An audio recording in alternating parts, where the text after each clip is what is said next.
Hi there, this is Ali Azim and once again uploading the video from TLC International. So William Shakespeare says the best commodity for getting some knowledge in the world is the information. So I'm going to provide you with a great information, the information of your life and the information you need for getting visa to Australia. This is a series of the 3 videos, my dear, and of course this is the first part, and I feel that you're going to enjoy that, and you are waiting for the next 2 as well. Study in Australia, you know, it's a complete series, and that will come to you in the 3 videos. This is the first one regarding the prerequisites for the visa. The second video, that will be the most important part of the Australian visa, that is GTE, Genuine Temporary Entrance. And the third part, you know, that'll be regarding that how you guys can satisfy the visa officer regarding your GTE or Genuine Temporary Entrance. This is so much important to realize that once you apply for the Department of Immigration Border Protection Australia, so you need to show your intentions that you qualify for the GTE, and what are the basic tools to prove your GTE very much positive. So one of the tools is SOP, Statement of Intention or Statement of Purpose, pretty much famous with the name of Statement of Purpose. So actually there are 3 series. Today I'm going to talk about the first part, and that is prerequisites for the visa and the steps. You can easily say these are the steps for the visa. Remember, getting success for Australian study visa, this is so much important that you need to listen whatever I say in this video. After this video, you don't have to to any consultant or agent as far as initial information is concerned. I mean, you can sit back at your home and you can really assess or scrutinize the documents, whether you have an ability or you are eligible for applying study visa in Australia or not. So remember, the first thing which should be in your mind, that the Australian study visa format is SSVF. SSVF, it stands for Simplified Student Visa Framework. The simplified student visa framework that contains the most important feature in it, and that feature is GTE, Genuine Temporary Entrance. So when you talk about the SSVF category of the visa for the higher education in Australia, so it should be in your mind all the way, yet you have to get success in meeting the requirements of the GTE.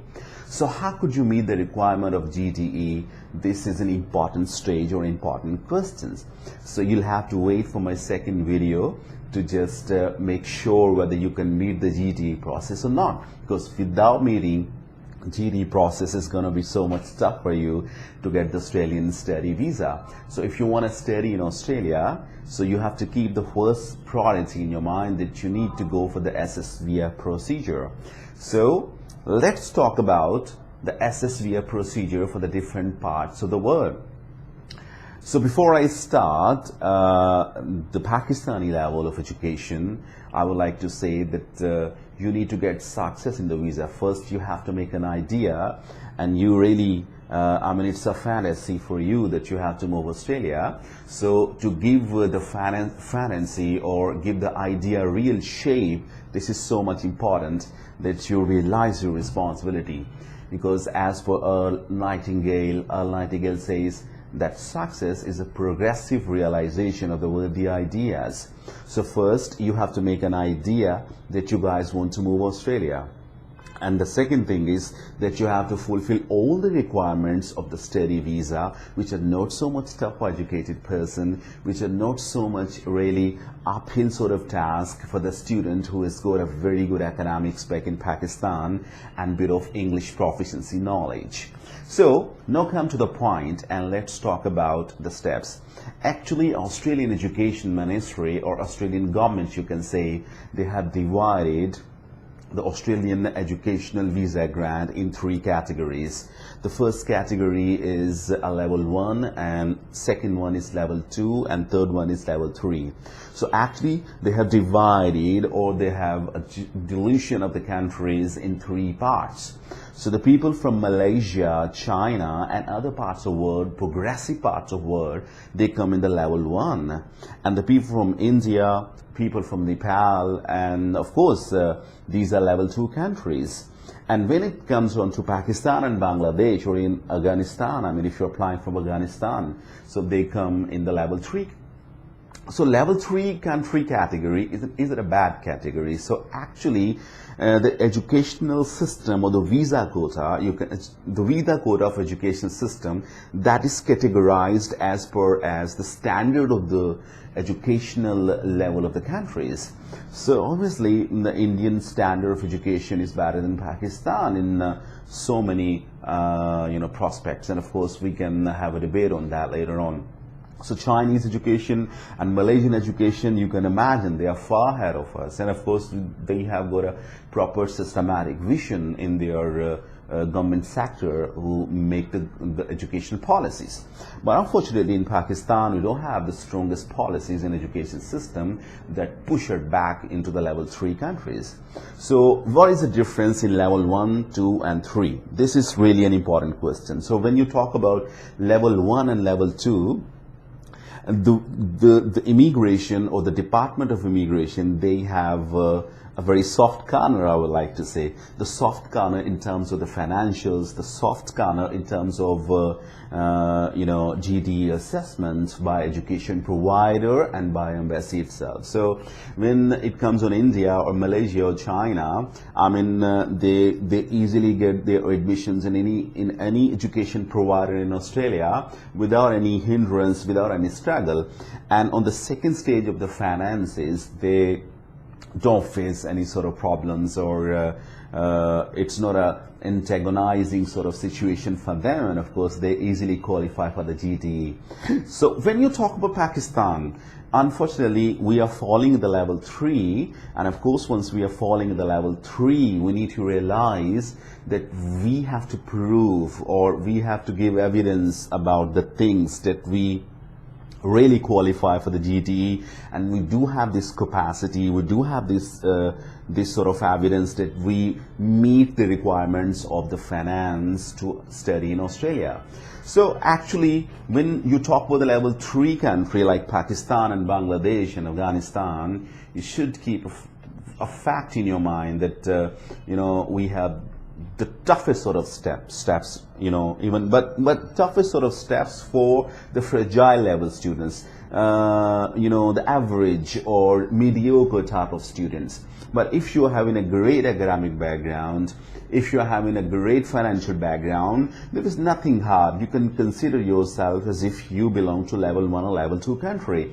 I mean, if you can afford the highest fee in the highest ranked university like University of Sydney, University of the Melbourne, and of course other parts of Australia. So they are quite expensive universities. If you can afford them, so then you can easily get the visa. So whatever video message I'm delivering here, I'm delivering for all categories. I'm talking about the well-off people, I'm talking about the average people in Pakistan, and I'm talking about even the poverty line students in Pakistan who wish to make their career in abroad, and they have the right to do so.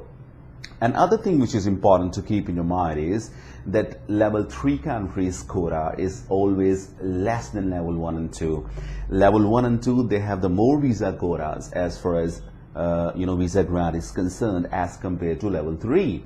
And when it comes on the level 3 countries like Pakistan, it is to be kept in your mind that even education provider is going to assess your financial documents and GDE, and if education provider, they approve your financials and they say that okay, financials are okay, the student intends to enter in Australia on the genuine intention and he wants to get back and he has got all the things for getting visa, even then, let me repeat, even then Australian High Commission or Department of Immigration and Border Protection, I mean, they call the students to verify whether they qualify the GT or not. It's a system. It's a difference. In level 1 and level 2 countries, they hardly call 1 or 2 students or a 100 to verify if the education provider is already approved the GD. But at the level 3, predominantly students are receiving the calls from embassy in Islamabad, and of course they have to clarify, they have to really make their statement substantial that yes, we are the applicants and we have already got approved by education provider, but still if you want to check something with us, we are always here. So actually this is the kind of thing that I wanted to share all of you. I mean, if you are applying from Pakistan, this is really important to realize that you have to meet the GT criteria, which is so much important to get a grant of the visa. So when I step to the next step, after the GT approval, you are provided with the confirmation of enrollment, COE. You're provided with the COE, confirmation of enrollment. After the GT approval, university asks you for the fee, and they say that you have to transfer the fee, and on transferring the fee you are given the confirmation of the fee, that is called the confirmation of enrollment letter, and of course you are in a position to apply your visa. So once confirmation of enrollment is given to you, you can say that 95% of the visa surety that must be in your pocket all the way. So obviously this is so much an important thing to keep these 3 steps in your mind. Let me repeat that. Number 1, apply for admission offer letter, send your documents or academic credentials to the relevant education provider, university or college. Number 2, they will ask for your GTE, and of course you have to approve your GTE. That includes financials, that includes the SOP, that includes your genuine intention, and you must show economical and financial ties, economical or social ties, that you will get back to your country in the completion of your education. And normally many of the students, they don't come back ever. Anyhow, and after the GTE they ask you for the fee, and you submit your fee to the relevant institution, and then you are issued a COE, confirmation of enrollment. These steps are to be met, and if you stuck up with a conversation with any agent, you have to say the agent that you have this basic information to apply in Australia.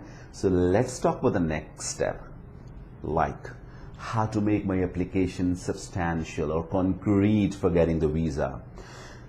In my next video, I'm going to tell you that what are the basic steps to meet the GT. How can you assure your visa officer that I'm a genuine applicant, I've got an intention to get back to my country, and this is how I'm proving that I meet my economic and social structure of life back in Pakistan, and I have to get back. So my dear, don't forget subscribing my YouTube channel. There's a link on the top of this video. You simply click the link and subscribe my channel for my upcoming next videos. I hope this information regarding study in Australia is a very informative information, and I'm waiting for your best response, and I'm waiting for your applications as well. That we do have a great tendency and highest visa ratio ever in Pakistan as far as Australian visa is concerned in education.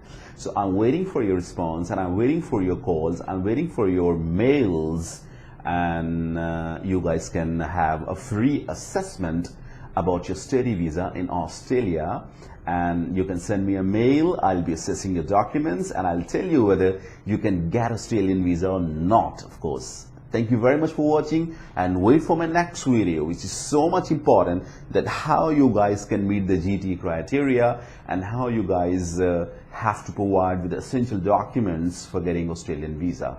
Thank you very much, and I hope so you'll